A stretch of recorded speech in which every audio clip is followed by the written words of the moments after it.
Attach the front pipe, labeled A, to the main frame, labeled B, by aligning the screw holes on both parts and inserting 2 carriage screws, labeled F, into the holes with an arc washer, labeled G, in between the front pipe and the main frame. Secure the nuts with a cap tighten, labeled H, with the included wrench.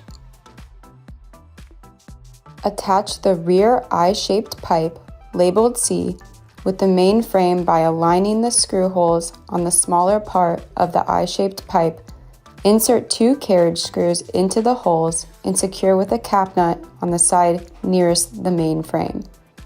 Tighten the nuts securely with the included wrench.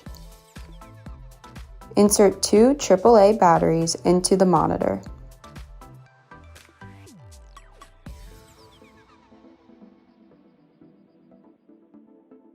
Insert each pedal into the correct arm on the sides of the main frame.